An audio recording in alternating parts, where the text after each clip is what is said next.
politik itu. Lalu dia mulai mereka disunat. Lalu disitulah mulai ada rencana mereka untuk membunuh. Bagaimana cara untuk melawan? Mereka sudah mulai sakit-sakit karena apa? Karena disunat. Akhirnya dibunuh. Dibunuh semua negara itu. Lalu yang terakhir, Daud, sedalam-dalamnya Daud jatuh ke dalam dosa. Sedalam-dalamnya juga dia bangkit mencintai Tuhan lagi. Bapak Ibu, kita pernah gagal, kita pernah jatuh, dan kita pernah jauh daripada Tuhan. Tapi sedalam-dalamnya juga kita bangkit untuk mencintai Tuhan. Kita bangkit lagi untuk bersekutu kepada Tuhan, mencintai Tuhan seumur hidup kita. Salomo tidak. Siapa yang menegur Salomo? Langsung Tuhan berkata, engkau telah menunjukkan segala kelakuan-kelakuan yang jijik yang saya lihat. Itulah yang Tuhan katakan kepada Raja Salomo. Begitu kecewanya Tuhan. Daud pernah jatuh, tetapi dia bangkit. Tapi pernah dia bangkit. Intinya, kita harus merendahkan hati. Segala apa yang kita miliki, kita harus rendahkan hati kepada siapa? Kepada Tuhan. Tuhan sudah memberikan segala sesuatu keperluan kita. Tuhan memberikan segala keperluan kita yang tidak ada menjadi ada. Cuma satu yang diminta Tuhan. Cuma satu yang diminta oleh Raja Salomo, hanya hikmat. Tapi Tuhan tahu segala hatinya. Kamu harus butuh kekayaan. Kamu harus butuh ini. Kamu harus butuh ini. Sehingga Tuhan memberikan segala keperluan Salomo. Satu raja juga, nama Raja Uzia. Kita buka dulu 2 Tawarikh pasal yang ke-26 ayat ke-16.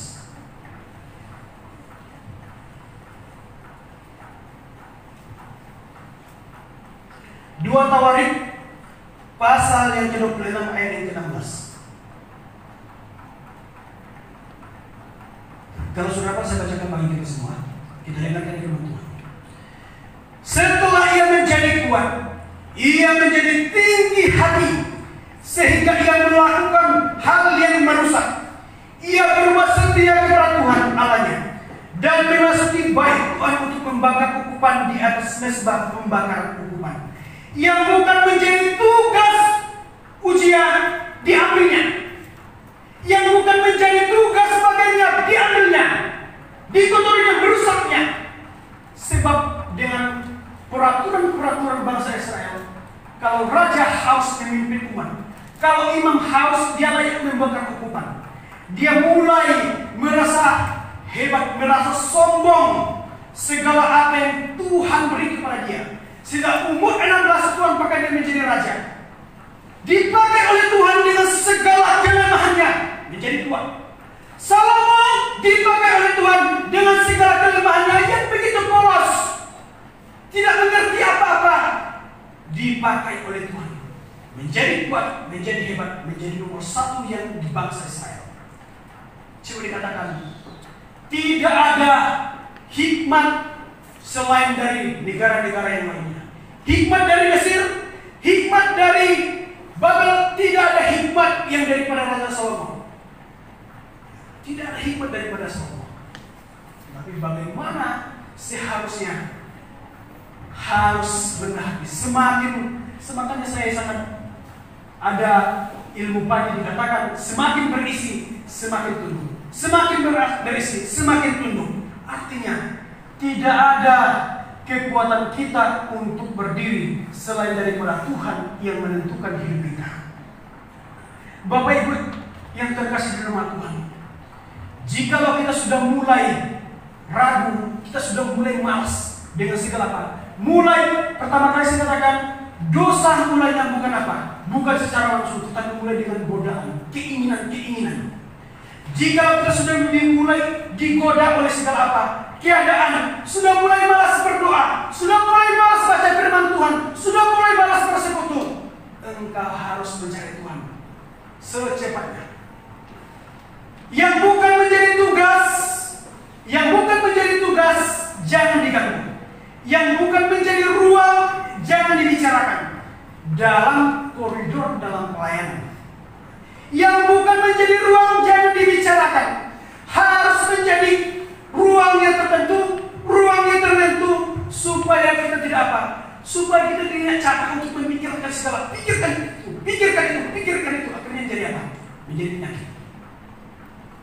Bapak Ibu yang kasih sama Tuhan, Salomo ada teladan yang kita ikuti. Ketika dia memutuskan dia minta hikmat, tapi semakin hari semakin mulai merosot dengan spiritualnya. Semakin hari semakin merosot, semakin hari semakin merosot. Seharusnya dia sadar, dia paling berhikmat. Dan gimana hikmatnya? Ketika dia memutuskan untuk mencintai banyak orang, mencintai orang asing, dia tidak memakai hikmat Tuhan. Dia memakai apa? Pengetahuan sendiri, pemikiran sendiri, tenaga sendiri, pikiran sendiri, perkataan sendiri, dengan mata sendiri, dengan tangan sendiri, tanpa campur tangan Tuhan. Adakah kehidupan kita selama ini? Dengan bertindak sendiri, pemikiran sendiri, mata sendiri, untuk melihat sendiri, kebebasan sendiri, semuanya sendiri. Itulah dikatakan namanya kehendak bebas. Tak bisa diprotes, itu hak masing-masing. Tapi apakah itu berkenan kepada Tuhan? Segala apa yang menjadi keputusan kita. Segala yang saya katakan kepada kita semua, hamba-hamba Tuhan, para pelayan-pelayan Tuhan harus bisa membatasi diri supaya kita tidak dicondongkan oleh apa? Oleh pergaulan-pergaulan di luar dalam apa? Dalam keimanan kita kepada Tuhan. Harus bisa membatasi diri. Dulunya kita spontan untuk ngomong, mau ke sana, mau ke sini. Tapi kita harus membatasi diri. Dulunya kita lihat, inilah dikatakan hikmat yang liar yang dari dunia yang dipakai oleh Salomo. Mata yang liar, sehingga dia melihat perempuan, waduh begitu cantiknya. Tidak salah kita mengatakan cantik, tidak salah kita mengatakan ganteng, tapi dikatakan dalam hukumnya, janganlah engkau mengingininya. Itu yang paling merusak. Janganlah engkau mengingininya, supaya kita tidak jatuh kepada apa? Jatuh ke dalam dosa. Bapak Ibu kita kasih nama Tuhan. Yang pertama adalah harus merendahkan hati kepada Tuhan, supaya kita semakin dipakai oleh Tuhan semakin rendah hati. Semakin dipakai oleh Tuhan semakin rendah hati. Diberi oleh Tuhan semakin rendah hati. Segala sesuatu yang diberi oleh Tuhan semakin rendah hati. Segala yang kamu kejar, segala kemewahan, segala harta, segala takhta harus semakin rendah hati. Kenapa? Semakin tinggi kita, semakin banyak godaan, semakin kencang anginnya. Betul nggak? Ini tidak pernah habis ini. Kata-kata di GGP pernah saya dengar. Semakin tinggi apa? Pohon, semakin kuat juga goncangan anginnya. Saya katakan, Salomo telah mendapat angin yang kecil. Salomo telah mendapat angin yang kecil. Akhirnya apa? Menuai dengan topan yang begitu hebat. Akhirnya apa? Jatuh. Dengan apa? Dengan penyembahan berhala. Apa yang terkasih sama Tuhan? Yang kedua, hati yang berpaut kepada Tuhan. Melakukan segala ketetapan-ketetapan Tuhan, harus hati kita yang terpaut kepada Tuhan.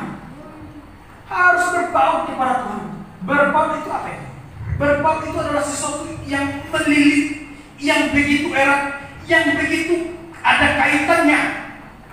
Yang melilit berarti tidak pernah terputus. Dalam Mazmur Daud dikatakan, dalam Mazmur 97:1 dikatakan, hatiku melekat kepada Tuhan. Nempel, tidak bisa terlepas. Tidak bisa terlepas. Nah, dikatakan hati yang berpaut kepada Tuhan. Hati yang berpaut kepada Tuhan. Bagaimana kita berpaut kepada Tuhan? Begitu kita justru selalu mencintai Tuhan, ya. Berpegang teguh kepada Tuhan, menjaga sikap kita kepada Tuhan, membatasi hidup kita dalam segala pergaulan-pergaulan kita. Dalam surat Rasul Paulus dikatakan, pergaulan yang buruk merusak pergaulan yang baik. Sesuatu munafik kata-kata firman, sesuatu kebohongan kata-kata firman, semuanya akan terjadi kalau kita tidak hati-hati. Harus hati-hati, harus hati-hati supaya kita tidak jatuh ke dalam dosa. Kita buka dulu satu firman Tuhan lagi. Dalam 2 Yohanes 2 Yohanes pasal 1 ayat yang ke-8 sampai ke-9. Kalau sudah dapat, salah satu dari kita membacakannya. 2 Yohanes pasal 1 ayat 9, 8 sampai 9. 2 Yohanes 1 Ya.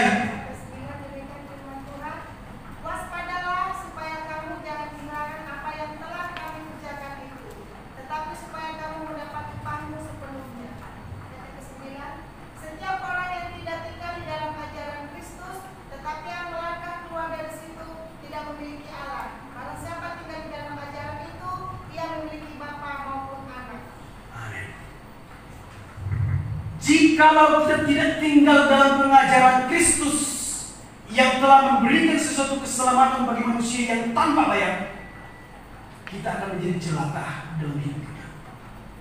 Artinya, waspadalah, dikatakan yang ke-8, waspadalah dalam segala sesuatu yang kamu lakukan, supaya tidak diambil oleh si jahat. Supaya tidak diambil oleh si jahat. Sebab semakin hari semakin jahat, sehingga kita tidak bisa membedakan mana yang baik, mana yang buruk. Tapi yang paling penting, hati kita harus berpaut kepada Tuhan. Semakin kita berpaut, kita semakin peka akan segala keadaan jahat. Itu yang kedua, hati yang berpaut kepada Tuhan.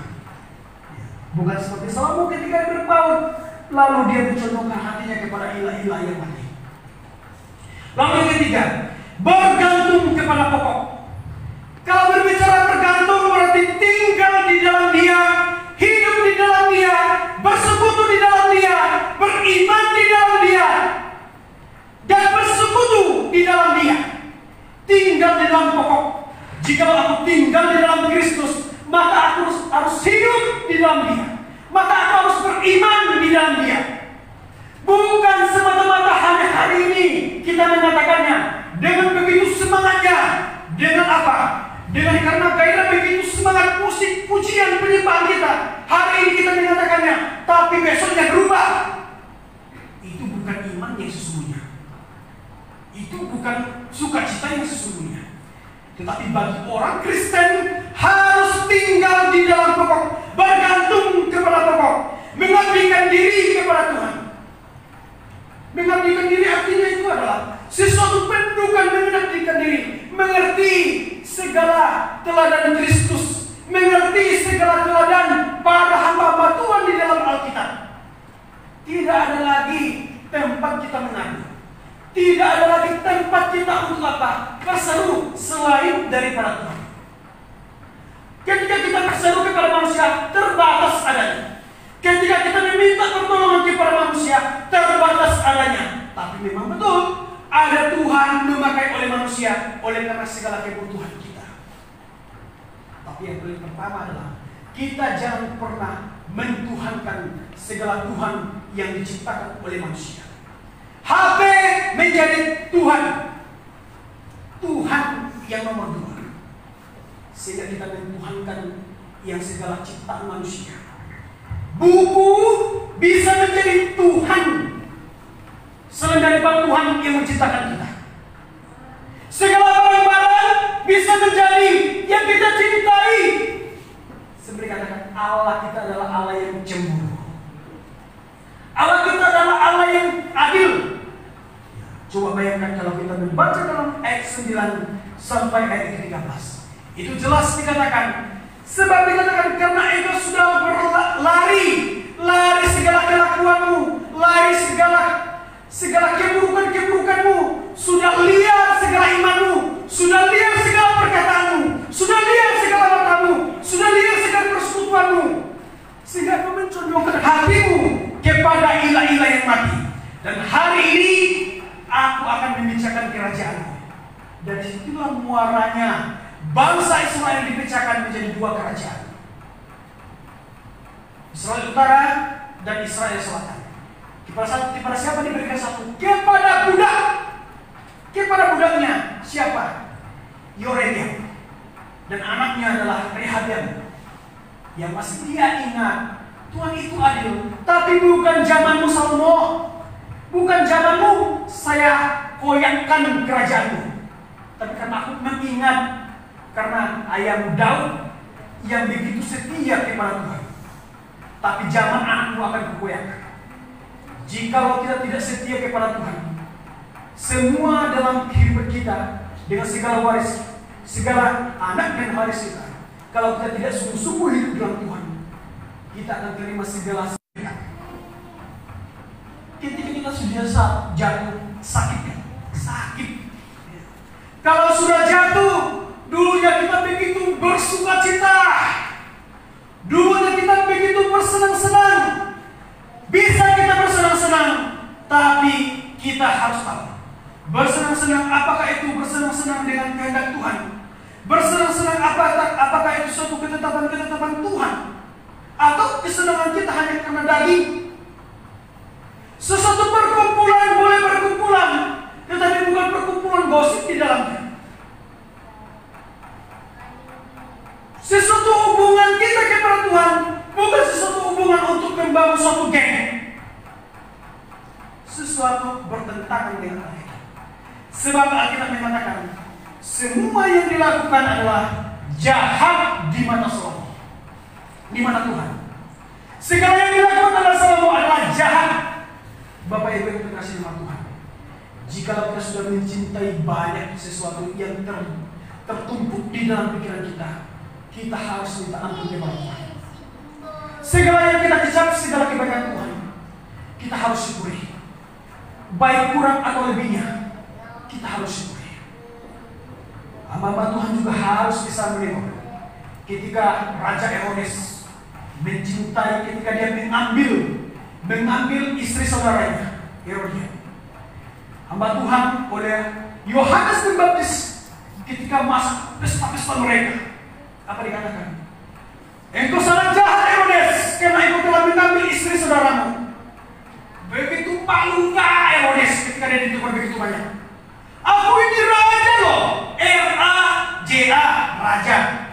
Gara-gara kamu menegur saya, kamu harus masuk P-E-N-J-A, penjara. Akhirnya dibelenggu. Tapi yang membicarakan dia, Herodes itu tak pernah tenang hidupnya. Mulai gelisah. Hamba-hamba Tuhan tidak takut penjara. Hamba-hamba Tuhan tidak takut keinahan. Hamba-hamba Tuhan tidak takut segala penderitaan. Sebab kalau kita hidup di dalam Tuhan. Amin. Kurang aminnya. Saya berbicara bukan masa muda dengan darah daging, dengan darah anak muda. Saya menyampaikan bukan karena muda dan berbicara bukan darah anak muda. Tapi bagaimana Tuhan menjadi panggilan bagi hidup saya. Segala apa yang terucap akan menjadi pertanggungjawaban kepada Tuhan. Segala apa yang telah diterima oleh Salomo, pertanggungjawabannya kepada Tuhan. Segala apa yang kita terima dari Tuhan, pertanggungjawaban kita kepada Tuhan. Bukan manusia, bukan istri, bukan anak. Akan pertanggungjawaban kita kepada Tuhan. Bapak Ibu yang terkasih Tuhan, firman Tuhan ini sangat mengingatkan kita sebagai orang-orang Kristen. Jikalau kita sudah jauh kepada Tuhan, kita harus secepatnya berbalik kepada Tuhan, supaya bukan semakin hari semakin kita diperbaharui. Kalau kita tidak sadar, kalau kita tidak pernah sadar segala apa yang terjadi, kita akan semakin terpuruk, semakin diseret, semakin gelap. Kita tidak bisa melihat jalan. Tapi kalau kita sudah datang kepada Tuhan, sudah memberi diri kepada Tuhan, Tuhan tidak pernah tertutup hatinya. Selalu terbuka tangannya untuk menerima setiap kita. Kita adalah orang yang terbelakang paling gelap, tetapi Tuhan pakai oleh karena oleh Kristus yang telah memberikan dirinya bagi setiap kita yang menerima keselamatan tanpa bayar, yang menerima pengorbanan tanpa bayar, yang menerima kasih karunia tanpa bayar, yang menerima kasih dengan segala beriman kepada Tuhan tanpa ada bayar. Tapi kita terus untuk apa? Bertanggungjawabkan segala apa yang kita imani kepada Tuhan. Jangan pernah kita murtad dalam segala keadaan. Salomo murtad karena apa? Karena ilah-ilah yang ada di dunia ini. Tapi saya tidak pernah memponis apakah Salomo masuk surga atau tidak. Karena Alkitab dikatakan sebab yang dilakukan adalah Salomo adalah jahat di mata Tuhan. Begitu banyak mencintai istri-istrimu dan telah mencondongkan hatinya kepada ilah-ilah lain, sehingga hatinya tidak lagi berpaut kepada Tuhan. Dia mulai berubah setia dan akhirnya dia mulai apa?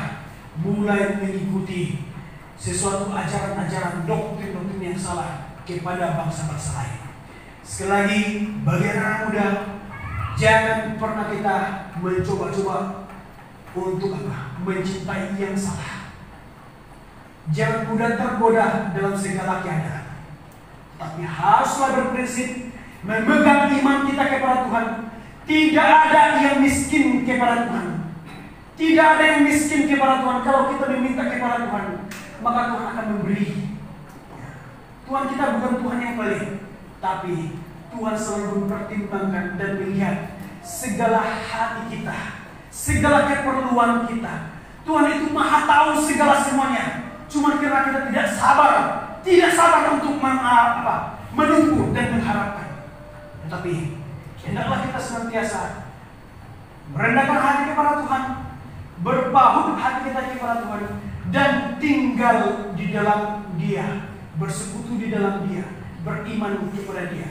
Apapun keadaan, marilah kita tetap berpegang teguh kepada Tuhan, kepada kebenaran di dalam Alkitab. Tetapi kita harus terus berhati-hati untuk melangkah segala dinamika dalam keluarga, dinamika di dalam kehidupan, tak pernah lepas dalam segala pergumulan dan tantangan-tantangan hidup.